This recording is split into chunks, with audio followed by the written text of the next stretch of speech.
अधिकांश शाही सदस्य हैं, या कम से कम उनका खून तो विरासत में उन्हें मिला है। मुझे नहीं लगता कि मैंने सिर्फ यूं ही किसी अमीर युवा के शरीर में पुनर्जन्म लिया होगा। और अब तो मेरे पास जादूगर स्टूडेंट का टैलेंट भी है। ये सब यूं ही नहीं हुआ होगा, ये कोई इत्तेफाक नहीं। अभिमन्यु सोचता रहा। शायद इसकी एक वजह यह हो सकती है कि मेरे पिता सिर्फ एक टॉप लेवल शूरवीर है, मेरी मां किरण एक धोखेबाज अमीर है।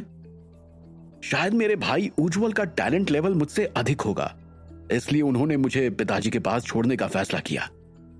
अभिमन्यु को यह समझ में आना, उनका ऐसा करना मैं समझ सकता हूं, क्योंकि कम टैलेंट वाले जादूगर स्टूडेंट हाई टैलेंट वाले जादूगर स्टूडेंट की तुलना में समान लेवल तक पहुंचने के लिए बहुत अधिक चीजों का इस्तेमाल करेंगे।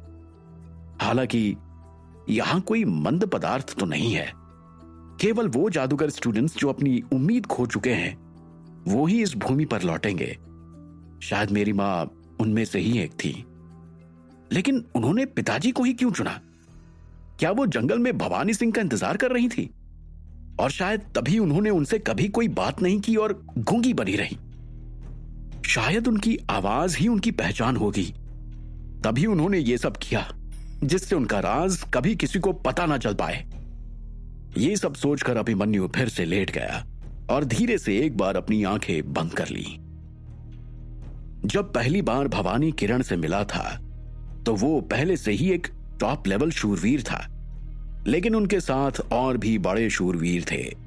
एक जादूगर स्टूडेंट के लिए टॉप लेवल शूरवीर के करीब पहुंचना मुश्किल नहीं था, फिर भी किरण ने टॉप लेवल शूरवीर के साथ शादी करना चुना। अभिमन्यु ये सारी बातें गहराई से सोच रहा था। मेरी मां किरण शायद कोई इंसान नहीं, उन्होंने एक टॉप लेवल शूरवीर के साथ शादी करना चुना और बेटों को टॉप टैलेंट लेवल के साथ पैदा किया। अब पता चला कि मैं अपने गुणों को बढ़ाने के लिए कोई भी जड़ी बूटी कैसे खा लेता था, जबकि मेरे पिता नहीं कर पाते थे ये सब। शायद मुझे मेरी मां किरण से विरासत में मिला ये खून ही उसका कारण है। ये सब सोचते हुए अभिमन्यु हंसने लगा। जीरो, क्या डेटाबेस में सामान्य मानव के जीन का कोई डेटा है? अभिमन्यु ने पूछा। डेटा मिल गया, क्या आप ट्रांसफर करना चाहते हैं? जीरो ने कुछ सेकंड के बाद रिपोर्ट किया। हाँ जीरो, इसे मेरे पास ट्रांसफर करो और मेरे जीन से इसकी तुलना करो। मैं जानना चाहता हूं कि क्या मेरे जीन सामान्य व्यक्ति से अलग हैं? अभिमन्यु ने फिर से पूछा। तुलना हो रही है, कृपया प्रतीक्षा करें, जीरो ने जवाब दिया।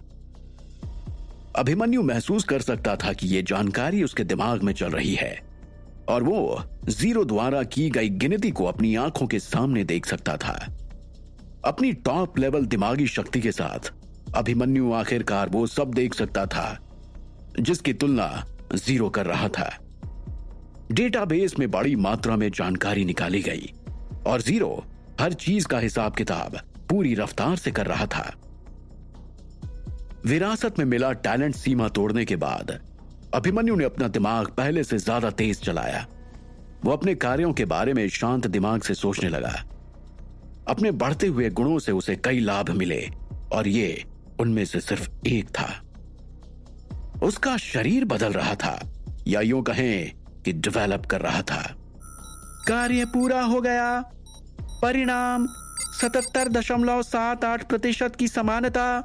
प्राचीन जीव के बिना यह 82.12% होगा। आपके द्वारा सीमा तोड़ने से पहले संख्या समान है, जीरो ने बताया। इसका मतलब मैं सही था। यह सोचते हुए अभिमन्यु ने राहत की सांस ली। इसका मतलब है कि मैं केवल आधा इंसान हूं। अपने आप से कहते हुए अभिमन्यु ने अपना दाहिना हाथ उठाया और अपनी हथेली देखी। उसने महसूस किया कि उसकी हथेली का निशान अजीब सा है। यह स्लिम एक्स मार्क जैसा लग रहा था। अभिमन्यु ने मुड़े हुए निशान को कुछ देर तक देखा, जो सामान्य इंसान की हथेली की तरह बिल्कुल भी नहीं लग रहा था। वह मुस्कुराया और उसने सोचा, जो भी हो, मुझे परवाह नहीं है कि मैं एक इंसान हूं या नहीं। मैं जो हूं बस वही हूं। मेरे पिता भवानी चौहान है और मेरी मां किरण है। मुझे स्क्रॉल पर लिखे पते पर कुछ सुराग तो मिल ही सकते हैं, लेकिन अगर ये नहीं भी मिलता है तो भी ठीक ही रहेगा। आखिर यही मेरा भाग्य है। अभिमन्यु एक सेकंड के लिए रुक गया। अच्छा, इसके अलावा मुझे उस ग्रुप पर भी गौर करने की जरूरत है जिसने पिताजी की हत्या करने के लिए पाशा को भेजा था। यह अजीब है कि मेरे द्वारा पाशा को मारने के बाद उन्होंने मुझे ट्रैक करने की कोशिश नहीं की। शायद उन्हें नहीं पता था कि विशेष अंगूठी में एक शक्तिशाली जादू है जो मुझे बढ़ावा दे सकता था, और मैंने उस अंगूठी का भरपूर फायदा उठाया। अभिमन्यु अपने आप में बुदबुदाया। लेटने से पहले उसने नरम कंबल को थोड़ा और ऊपर खींच लिया। अभिमन्यु उन दो लड़कियों के शरीर की गंध को सूंघ सकता था। उसने कुछ देर आराम किया और फिर धीरे धीरे ध्यान करना शुरू किया। अगली सुबह राजकुमार वैभव कई गाड़ियों और सैनिकों की एक बड़ी टीम के साथ अभिमन्यु को लेने आया। वैभव ने इंदुरु शहर का दौरा करने की योजना बनाई थी, जो अपने ताजे फूलों और महान नर्तकियों के लिए प्रसिद्ध शहर है। वो अभिमन्यु को अपने साथ ले जाने आया था। बाहर अभी भी थोड़ा थोड़ा अंधेरा था। 10 से अधिक बड़ी गाड़ियां, सैकड़ों घुड़सवार सैनिक, पैदल सेना और कई शूरवीरों ने धीरे धीरे तक्षशिला महाविद्यालय को छोड़ दिया। अभिमन्यु ने अपने जाने की सूचना किसी को नहीं दी। वो टीम के बीच में सबसे बड़ी काली गाड़ी में बैठ गया और बिना किसी भाव के खिड़की से जंगल की ओर देखने लगा। राजकुमार वैभव गाड़ी के दूसरी तरफ बैठा हुआ था। उसके बगल में एक छोटी सी सुंदर सी लड़की बैठी हुई थी, जिसके बालों को वो प्यार से सहला रहा था। लड़की उम्र में बहुत ज्यादा छोटी थी। वैभव को देखकर ऐसा लग रहा था जैसे कि वो उससे बेहद प्यार करता हो। अभिमन्यु, ये कोमल है, मेरी बहुत प्यारी अच्छी बेटी। मैं इसे बहुत प्यार करता हूं। वैभव ने मुस्कुराते हुए अभिमन्यु को देखा और कहा। अभिमन्यु ने वैभव की ओर देखते हुए अपना सिर घुमाया। वैसे तुम सोच क्या रहे हो अभिमन्यु? बहुत शांत लग रहे हो। वैभव ने अभिमन्यु को थोड़ा उदास देखा तो पूछा। अरे कुछ नहीं, बस यूं ही कुछ चीजें बदल गई हैं जिंदगी में, अभिमन्यु ने उसके पास जाकर कहा। अभिमन्यु ने जो कहा उसे सुनने के बाद वैभव मुस्कुराया और उसने कहा कि आपको इसकी आदत हो जाएगी अभिमन्यु। मैं मास्टर राजवर्धन से तब मिला था जब मैं सिर्फ एक बच्चा था। वो मेरे दादा के सबसे अच्छे दोस्त थे। मेरे दादा और मेरे पिता का पहले ही निधन हो गया था, लेकिन मास्टर राजवर्धन बिल्कुल जवान ही दिखते हैं आज भी, ठीक पहले की तरह। ऐसा लगता है कि उन्होंने समय को अपनी मुट्ठी में बंद कर लिया हो। वैभव ने अपने पास बैठे अभिमन्यु की ओर देखते हुए कहा। वैभव ने कोमल के बालों को सहलाते हुए उसके गालों को चूम लिया। एक बात बताओ कोमल, ये तुम्हारा पसंदीदा हेयर स्टाइल है क्या? वैभव अपनी बेटी के बालों को छूते हुए बोला। कोमल ने हां में सिर हिलाया, जैसे कि उसने वैभव की कही हुई बात सुनी ना हो। वो सुंदर थी। अभिमन्यु ने कोमल की तरफ देखा। उसने काले रंग का रेशमी ड्रेस पहना हुआ था और उसकी उम्र लगभग 18 साल थी, लेकिन वो केवल अपने पिता वैभव के साथ रहना पसंद करती थी।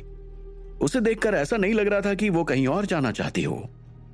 क्या तुम्हारी बेटी को कुछ हुआ है वैभव? अभिमन्यु ने कोमल को देखते हुए पूछा। वैभव ने हां में सिर हिलाया और कहा, कोमल मेरी सबसे प्यारी बेटी है, लेकिन ये डिमेंशिया के साथ पैदा हुई थी। अच्छा ठीक है, मुझे देखने दो कि क्या मैं उसके लिए कुछ कर सकता हूं, अभिमन्यु ने कहा। उसने सोचा कि यही समय है जब वो वैभव के एहसान का बदला उतार सकता है। वैभव के बिना अभिमन्यु इतनी आसानी से अपना बदला पूरा नहीं कर पाता। वैभव ने मान्या की मौत का बदला लेने में उसकी मदद की थी। अभिमन्यु, तुम बेकार ही कोशिश कर रहे हो, यह असंभव है।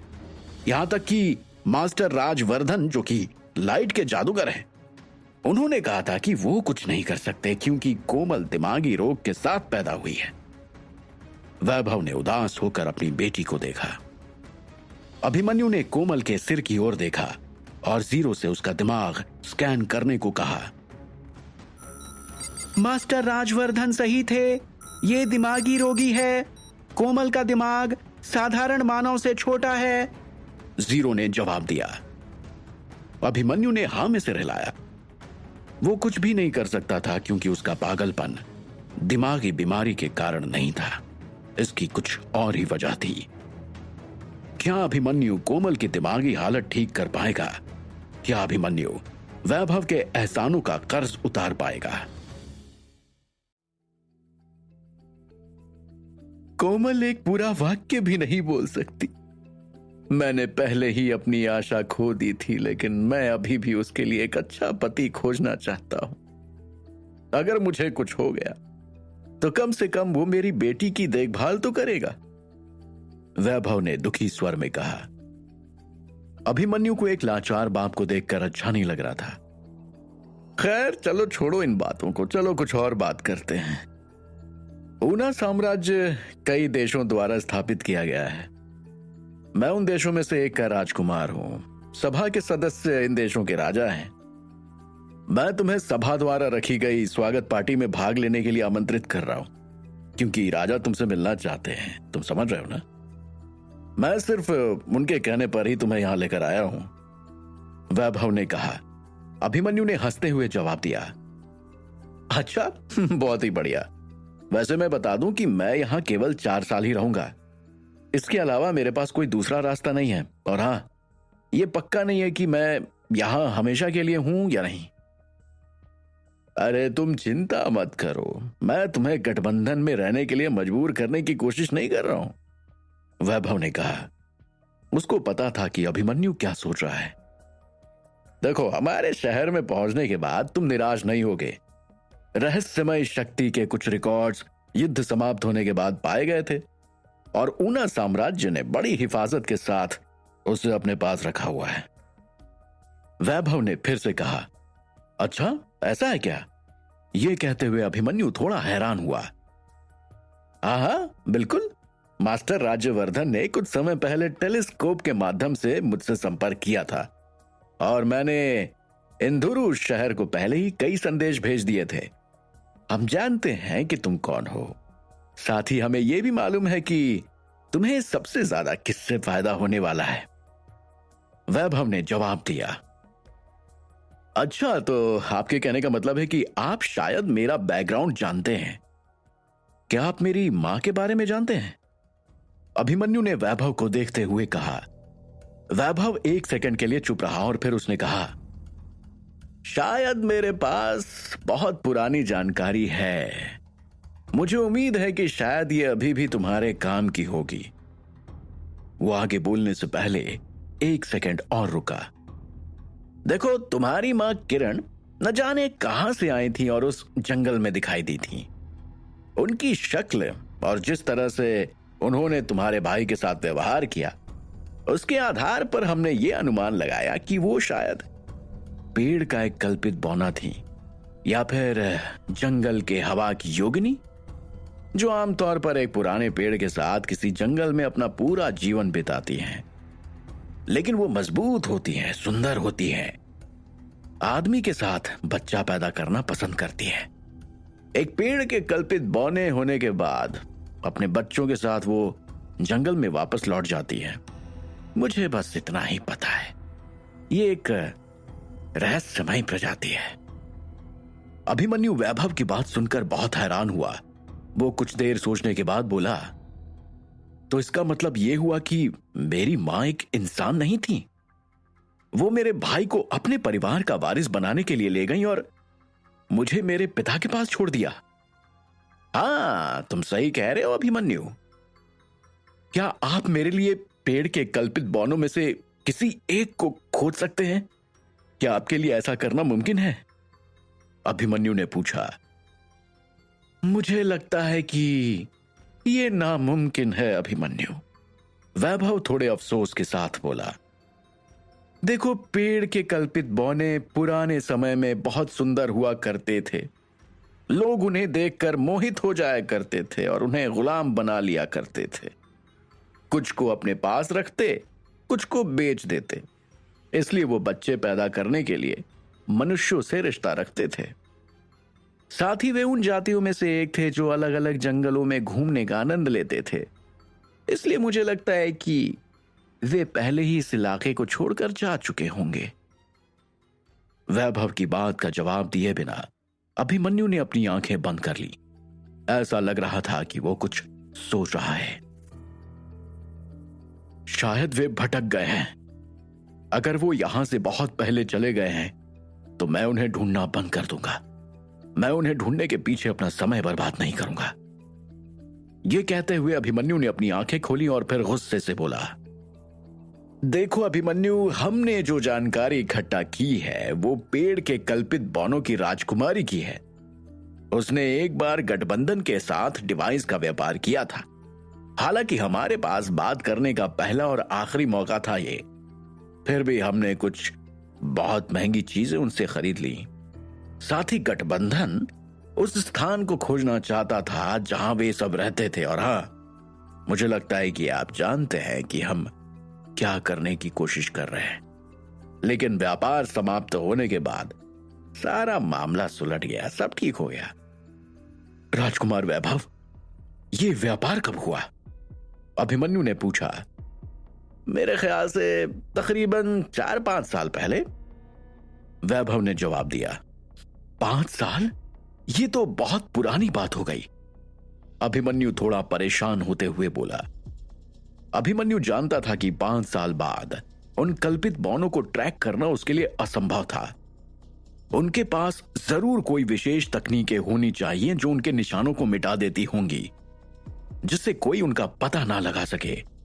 अभिमन्यु को यकीन था कि उन कल्पित बौनों के पास मंत्र पढ़ने की कला होगी। ठीक है अभिमन्यु, फिलहाल तो मैं अपनी गाड़ी में वापस जा रहा हूं। अगर तुम्हें मुझसे बात करने की आवश्यकता हुई तो गार्ड को सूचित कर देना। यह कहते हुए वैभव उठ खड़ा हुआ। आपकी मदद के लिए धन्यवाद राजकुमार, अभिमन्यु ने कहा। वैभव और उनकी बेटी साइड में एक ग्रे कैरेज में लौट आए। अभिमन्यु खिड़की के पास बैठ गया। उसने अपने पैरों को सीधा किया और धीरे धीरे ध्यान करना शुरू कर दिया। बाहर अंधेरा हो रहा था। कई घंटों के बाद अभिमन्यु ने अपनी आंखें खोली। उसने थैली से एक क्रिस्टल घड़ी निकाली और समय की जांच करने लगा। शाम के 7:54 हो रहे थे। गाड़ी ने चलना बंद कर दिया था। वो सैनिकों को चिल्लाते और बाहर चलते हुए सुन सकता था। ऐसा लग रहा था कि वे कैंप लगा रहे हैं। अभिमन्यु ने दरवाजा खोला और चारों ओर देखा। कम रोशनी में पेड़ और घास मुश्किल से दिखाई दे रहे थे। बीच में एक कैंप फायर चल रहा था और कई सैनिक घोड़ों को खिला रहे थे। 2 शूरवीर लॉ के पास बैठे हुए थे। अभिमन्यु ने सैनिकों की टीम को पेड़ों के आसपास गश्त करते देखा। मास्टर, क्या आपने कोई अच्छा सपना देखा? आज आप बहुत देर तक सो रहे थे। बहुत देर हो चुकी है मास्टर। हमें यहां शिविर लगाना है। रसोइया पहले से ही मीट सूप बना रहा है। हम आज रात स्टू खा रहे हैं, बाजरे की रोटी के साथ। हमारे पास दूसरी गाड़ी में कुछ फल भी हैं। मुझे आशा है कि आपको अच्छा लगेगा। एक घुड़सवार सिपाही अभिमन्यु को देखकर अपने घोड़े से कूद गया और बोला, अरे ये तो बहुत अच्छी बात है। मुझे उम्मीद नहीं थी कि हम यात्रा करते समय गर्म खाना खा पाएंगे। अभिमन्यु ये कहकर हंसने लगा। अभिमन्यु ने अचानक नीचे देखा कि एक योद्धा के दाहिने हाथ में एक भूरे रंग की लकड़ी का बड़ा टुकड़ा और छोटा सा हथौड़ा और छेनी है। ये क्या है? अभिमन्यु ने पूछा। योद्धा ने जब अभिमन्यु को अपने हाथ को घूरते देखा तो वो मुस्कुराया और अभिमन्यु से बोला, मास्टर, ये मेरा शौक है। मुझे मूर्ति कला पसंद है और जब मेरे पास खाली समय होता है तो मैं आमतौर पर इसका अभ्यास करता हूं। अगर आपको इससे कोई परेशानी हुई है तो मैं क्षमा चाहता हूं। अभिमन्यु ने जब योद्धा के हाथों में लकड़ी की नक्काशी देखी तो उसे वो एक जाना पहचाना चेहरा लगा। अरे मुझे देखने तो दो, थोड़ा हटो। अभिमन्यु की बात सुनकर वो योद्धा शर्मा गया और लकड़ी की नक्काशी को वापस अपनी थैली में डाल लिया। नहीं नहीं मास्टर, रहने दीजिए, अभी मैंने इसे पूरा नहीं किया है। योद्धा डर कर बोला। अभिमन्यु ने युवा योद्धा की ओर देखा। उसके चेहरे पर एक कोमल मुस्कान थी। मुझे एक बात बताओ, तुम कब से राजकुमार की सेवा कर रहे हो और तुम्हारा नाम क्या है? मास्टर, मेरा नाम कियान है। मैं राजकुमार वैभव की तकरीबन 11 साल से सेवा कर रहा हूं। कियान ने धीमी आवाज में जवाब दिया। मैं राजकुमार की बेटी के लिए तुम्हारे प्यार को महसूस कर सकता हूं। 11 साल, सही कहा ना? तुमने उसे बड़ा होते हुए देखा है, इसलिए मुझे विश्वास है कि तुम उसकी अच्छी देखभाल करोगे। अभिमन्यु ने कियान के कंधे को थपथपाया और कहा, तुम मुझे अच्छे लगे हो। मैं तुम्हारे लिए राजकुमार से बात करूंगा और मैं उसे कोमल से तुम्हारी शादी करने के लिए मनाऊंगा। कियान शर्माता रहा। वो इतना हैरान था कि उसे कहने के लिए सही शब्द नहीं मिल रहे थे। ठीक है, तुम कोई जवाब नहीं दे रहे, पर तुम इस बारे में सोचते क्या हो ये तो बता सकते हो। अगर तुम नहीं चाहते कि मैं यहां काम करूं तो मैं अब अपना खाना खाने जा रहा हूं। वैसे भी मुझे बहुत भूख लगी है। यह कहकर अभिमन्यु पीछे पलट गया। मास्टर, मास्टर, कृपया रुकिए मास्टर। उसके लिए मेरा प्यार सच्चा है। मैं उससे बहुत प्यार करता हूं मास्टर। कियान ने गंभीर स्वर में कहा। जाहिर तौर पर अभिमन्यु ने मजाक किया था। मान्या की मौत के कारण वो कई दिनों से उदास था, लेकिन कियान से मिलकर उसे अच्छा लगा। उसकी बातें सुनकर अभिमन्यु का हौसला बढ़ गया। अगली सुबह अभिमन्यु वैभव की गाड़ी में उससे मिलने गया। उसने जीरो के साथ स्कैन कर लिया था कि कियान जो कुछ भी बोल रहा है वो सच कह रहा है।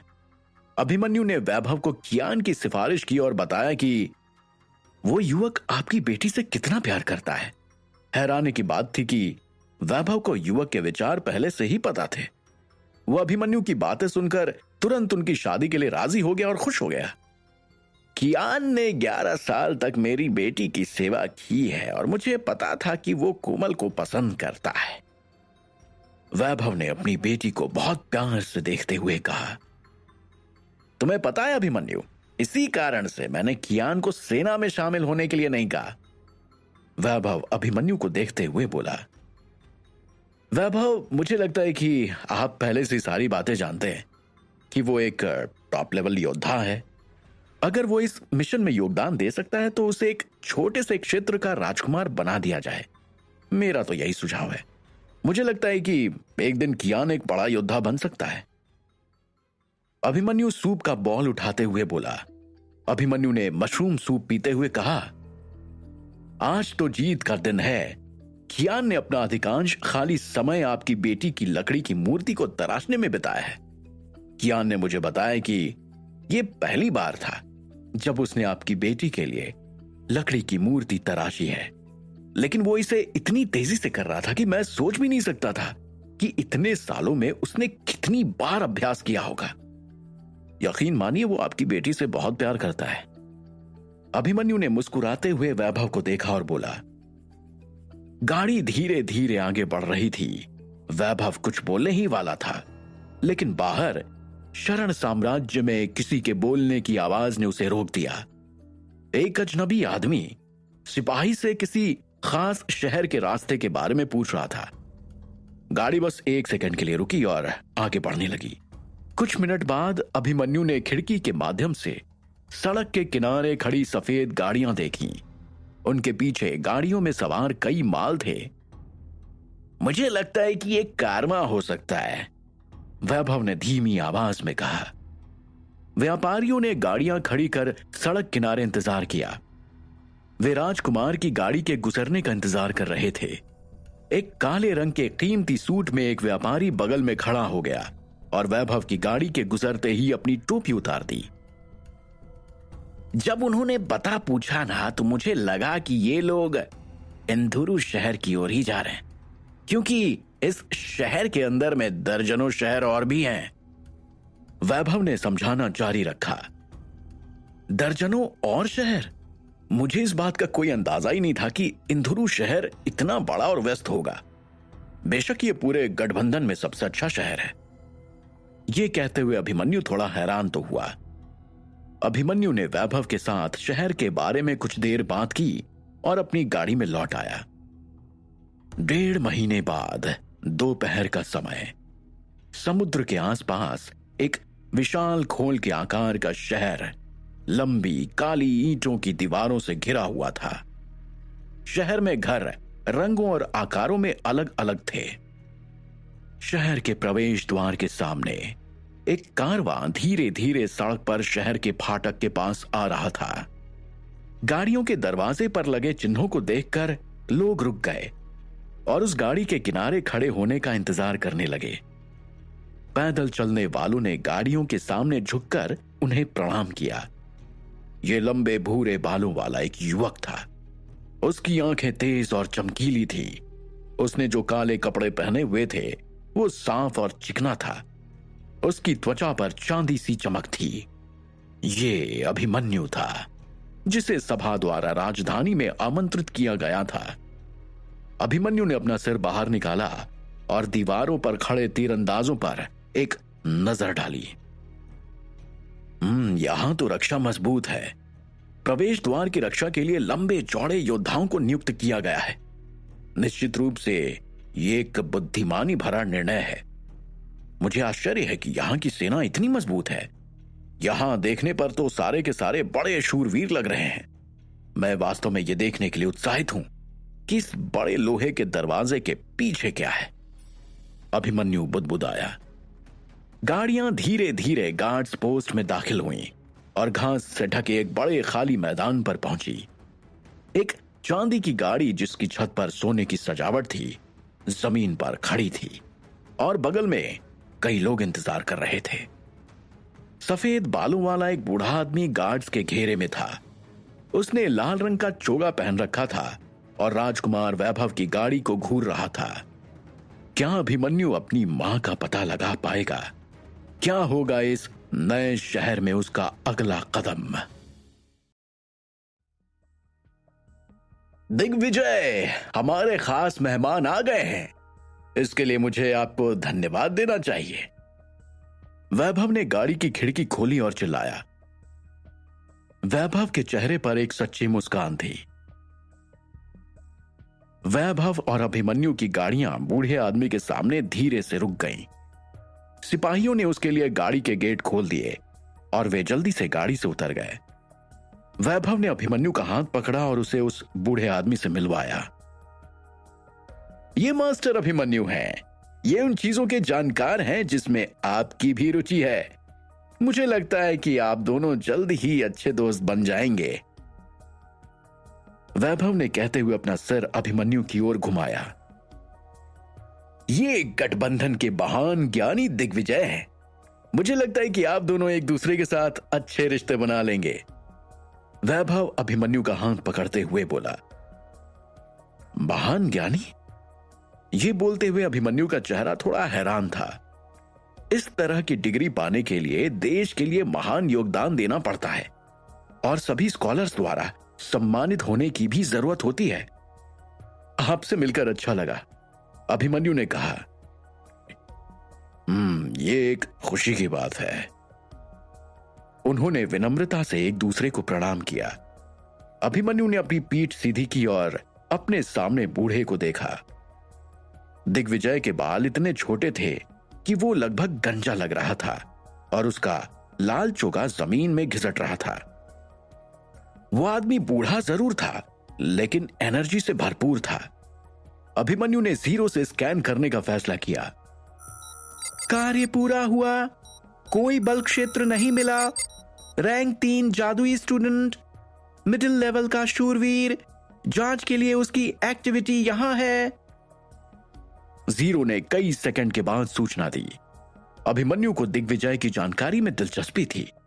यह पहली बार था जब वो किसी ऐसे व्यक्ति से मिल रहा था जो उसकी जैसी ही स्थिति में था। दिग्विजय एक शूरवीर था और साथ ही वो एक स्टूडेंट भी था। हालांकि ऐसा लग रहा था कि दिग्विजय का टैलेंट का लेवल कम है। शायद वो दोनों वर्गों में महारत हासिल करने में नाकामयाब रहा होगा। अभिमन्यु, आपके शरीर के चारों ओर की आभा गहरी और मजबूत है। मेरे लिए यह काफी दिलचस्प है। मुझे लगता है कि पसंद करने वाले लोग सीमा को तोड़ने में असमर्थ होते हैं और जादूगर या बड़ा शूरवीर नहीं बन सकते, दिग्विजय ने कहा। उसने कुछ विशेष मंत्रों का प्रयोग किया था और यह जान चुका था कि अभिमन्यु की दिमागी शक्ति बहुत ऊंची है। अभिमन्यु एक सेकंड के लिए रुक गया और फिर उसने कहा, मैं कल्पना भी नहीं कर सकता कि आपने ट्रेनिंग में कितना प्रयास किया होगा। हालांकि आप सीमा को तोड़ने में कामयाब नहीं हुए, फिर भी आपकी अचीवमेंट्स कमाल की हैं।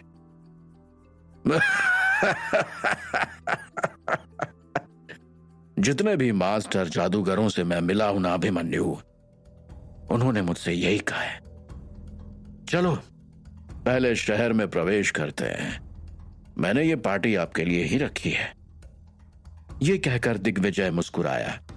अभिमन्यु के माथे पर बल पड़ गए। वो इस तरह की नकली तमीज से नफरत करता था। चिंता मत करो, यह सिर्फ एक छोटी सी निजी पार्टी है। मुझे उन जगहों से नफरत है जो मांस और रोटी की तुलना में अधिक शराब पिलाते हैं।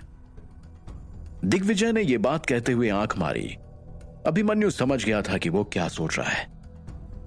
मैं अभिमन्यु को तुम्हारे पास छोड़ दूंगा, मुझे पहले राजाओं को रिपोर्ट जो करनी है। वैभव ने बीच में रोका। हाँ हाँ जरूर आगे बढ़ो, मेरे ख्याल से मेरी जगह पर मास्टर अभिमन्यु आपको दुनिया की खबर देंगे, वैभव ने आगे कहा। अच्छा धन्यवाद। अभिमन्यु ने सिर हिलाया और चारों ओर देखा। चलो अब हम चलते हैं, सब कुछ तैयार है, दिग्विजय ने कहा। हाँ हाँ क्यों नहीं, जरूर। अभिमन्यु पीछे घूमा और चांदी की गाड़ी में कूद गया।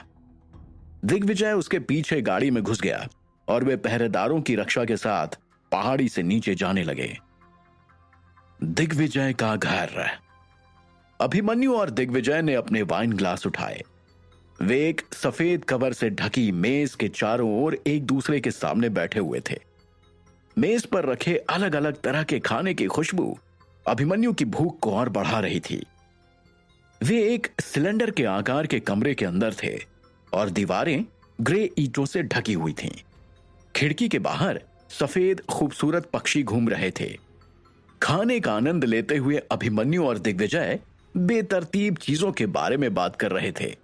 उनके ग्लास में मौजूद ग्रीन वाइन में फलों की महक थी।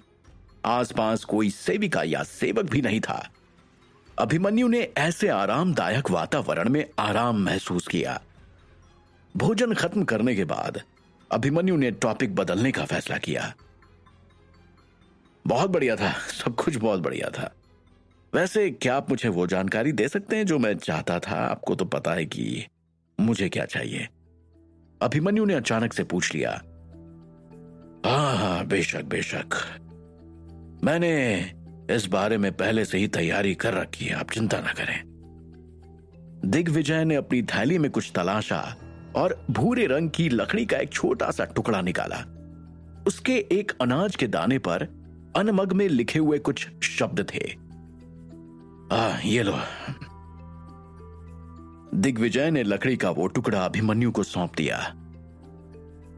अभिमन्यु, ये मेरे मित्र का पता है। मेरे विचार से वो आपके प्रश्नों का उत्तर दे सकता है।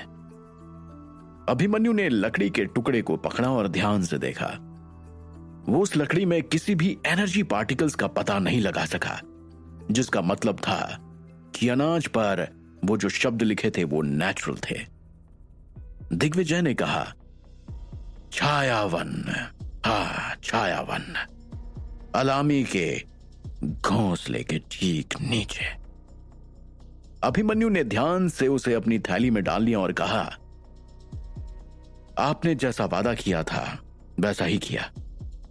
आप बदले में मुझसे एक सवाल पूछ सकते हैं। दिग्विजय अभिमन्यु की बात सुनकर हंस पड़ा। अच्छा, बहुत बढ़िया।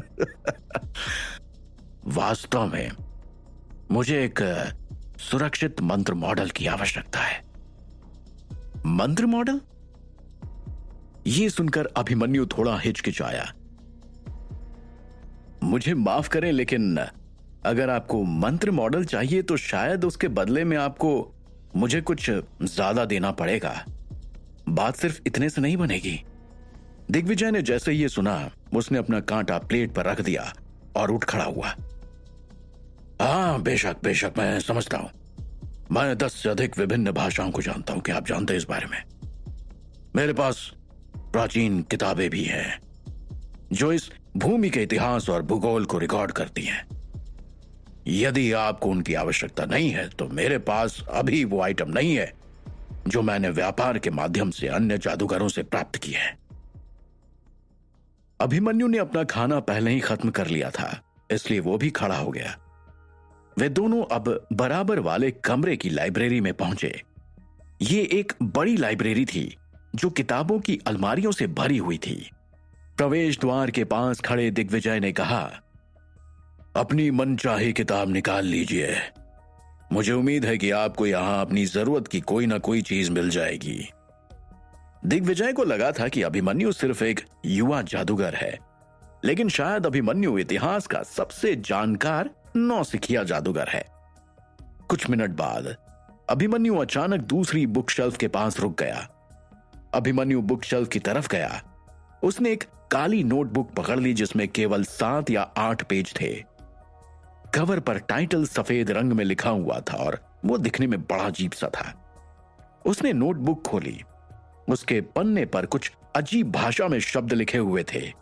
उनका आकार अलग अलग था और शब्दों को लिखने का तरीका बहुत ही ज्यादा अलग था। कुछ अक्षर तो अक्षर की तरह लग रहे थे, लेकिन बाकी सारे कुछ नंबर्स लग रहे थे। इसे पढ़कर लग रहा था कि यहां जरूर कुछ गड़बड़ी है, लेकिन अभिमन्यु ने उन्हें चिप में डेटा के साथ मिलाने की कोशिश की। अगर मैं इन बेतरतीब शब्दों को समझने का कोई तरीका नहीं खोज पाया ना, तो ये नोटबुक मेरे लिए बेकार है। अभिमन्यु ने किताब उठाते हुए सोचा, मुझे लगता है कि यह प्राचीन काल की केओस भाषा होनी चाहिए। केवल केओस भाषा के शब्द ही इसी तरह लिखे होते थे। अभिमन्यु एकदम हैरान होते हुए सोच रहा था। केओस की दुनिया एक रहस्यमयी दुनिया है जिसमें जादूगर भी नहीं पहुंच सकते हैं। यह दुनिया एक गोले की तरह है। वहां कोई समय नहीं, कोई स्थान नहीं, किसी की कोई मृत्यु नहीं होती है। अनगिनत भयानक जीव उस दुनिया में रहते हैं जो भयानक तरीके से कुछ भी कर सकते हैं। दुनिया में इससे भयानक कुछ और हो ही नहीं सकता। अगर मैं ये भाषा सीख सकता हूं और उस दुनिया का दरवाजा ढूंढ लेता हूं, तो शायद मैं वहां के जीवों से बात कर पाऊं और उनके साथ व्यापार कर पाऊं।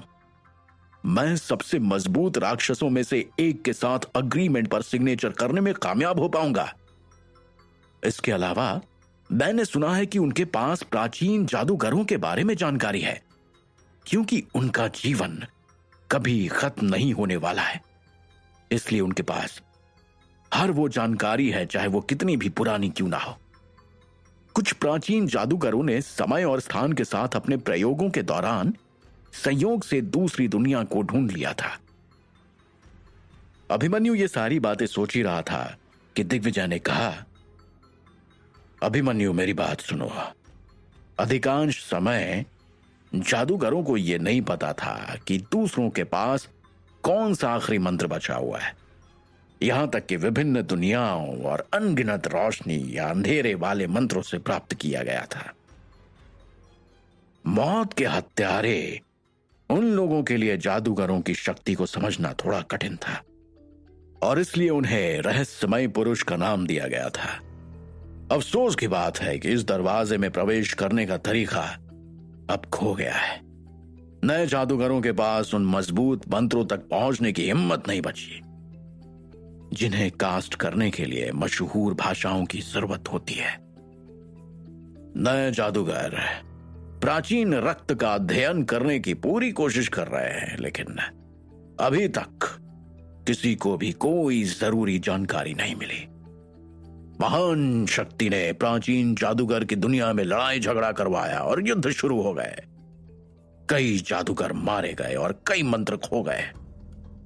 कुछ प्राचीन जादूगर समुद्र के दूसरी ओर चले गए।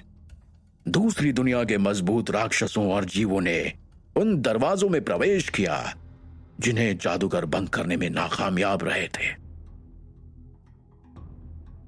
दिग्विजय की बात सुनकर अभिमन्यु खुश हो रहा था।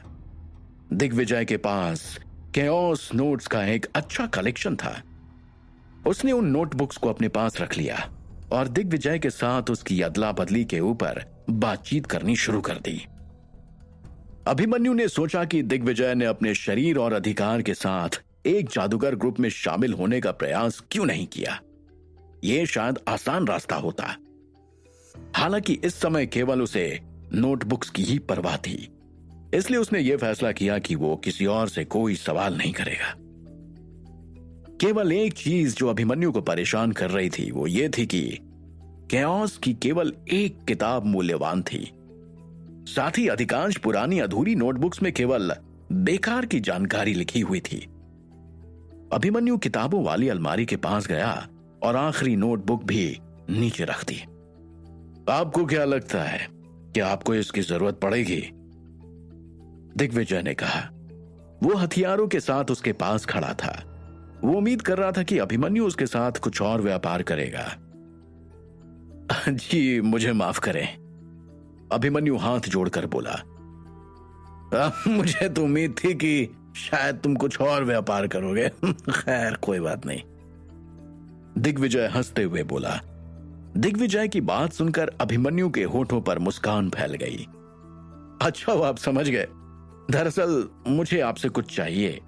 मुझे लगता है कि यह आपके लिए बेहद आसान होगा, अभिमन्यु ने बोला। आप मुझसे क्या करवाना चाहते हैं अभिमन्यु? खुल के बताइए, दिग्विजय ने आश्चर्य से पूछा। देखिए दिग्विजय, मुझे इस तरह के धातु की जरूरत है, अभिमन्यु ने जवाब दिया। उसके पास छुपाने के लिए कुछ नहीं था, इसलिए अभिमन्यु ने राजधानी का दौरा करने का फैसला किया। धातु, कोई समस्या नहीं है। हमें पहले एक लोहार से बात करनी होगी। चलो चलते हैं फिर, दिग्विजय आगे बढ़ते हुए बोला। जी जरूर, अभिमन्यु ने कहा और उसने वो केओस नोटबुक को अपने बैग में रख लिया। अभिमन्यु और दिग्विजय तुरंत सीढ़ी से नीचे की ओर आ गए। लगभग 2 घंटे के सफर के बाद एक लोहार की दुकान पर वो पहुंचे। हाँ यहां पर है, वो लोहारों की गली है ना, यहीं पर है, दिग्विजय ने बताया। एक जली हुई गंध गली की हवा में फैल गई। इस जगह पर चारों ओर अंधेरा ही अंधेरा था और ये गंदगी से भरी हुई थी। यहां पर अभिमन्यु को एक अजीब सा एहसास हो रहा था। दिग्विजय ने अभिमन्यु को सड़क पर सबसे बड़ी लोहार की दुकान तक पहुंचाया। एक बड़ी दुकान जिसके सामने 3 खुले बड़े दरवाजे थे। यह अभी भी शहर की सबसे अच्छी लोहार की दुकान है, पर ये अपनी चीजों के पैसे ज्यादा लेते हैं, दिग्विजय ने यह बताते हुए अभिमन्यु की ओर देखा। अभिमन्यु ने दुकान के अंदर जाने के लिए दिग्विजय का पीछा किया। अंदर बहुत गर्मी थी क्योंकि भट्टी जल रही थी। 3 मीटर लंबा एक विशाल सिर के आकार का हथौड़ा झूल रहा था और उसमें से लाल गर्म धातु के टुकड़े पर काम किया जा रहा था। दूसरी ओर 4 लोग धौंकनी लोहार की भट्टी की आग को उचित तापमान पर रखने की पूरी कोशिश कर रहे थे। भीमा, तुम्हारे पास जितनी भी सभी धातु की सिल्लियां हैं यहां ले आओ, मेरा दोस्त उन्हें देखना चाहता है, दिग्विजय ने थोड़ा जोर से कहा क्योंकि वहां हथौड़े और धौंकनी की आवाज से बहुत शोर हो रहा था। आपको क्या चाहिए? भीमा ने हथौड़े को नीचे रखते हुए बोला। पसीने और तेल ने उसके मांसल शरीर को ढक दिया। वो गंजा था, उसकी कोई भौहें या दाढ़ी भी नहीं थी। उसके बाएं कान पर सोने की एक बड़ी सी बाली थी। मुझे बस ये जानना था कि आपके यहां कितने अलग अलग प्रकार के धातु हैं, अभिमन्यु ने आगे बढ़ते हुए पूछा। भीमा ने धौंकनी बनाने वालों को 1 मिनट के लिए रुकने के लिए कहा और अपने सामने खड़े अभिमन्यु को बहुत ध्यान से देखने लगा। उसने उसके काले कपड़ों पर ध्यान दिया जिसने अभिमन्यु के शरीर को ढका हुआ था। उसे देखकर ऐसा लग रहा था कि काले चोगे ने उसे कुछ याद दिला दिया हो। अंधेरा, आपको क्या चाहिए? मेरे यहां कई अलग अलग सिल्लियां मिलती हैं, भीमा अटक अटक कर बोल रहा था, लेकिन अभिमन्यु उसकी आंखों में अपने लिए सम्मान देख सकता था। उसे इस बात की खुशी हुई। धीमा ने मुड़कर काले धातु की सिल्लियों से भरा एक बड़ा बॉक्स खोला। क्या है अलामी का घोंसला और वो वहां क्यों जाना चाहता है? अभिमन्यु जिस मकसद में लगा हुआ है, क्या वो उसमें सफल हो पाएगा?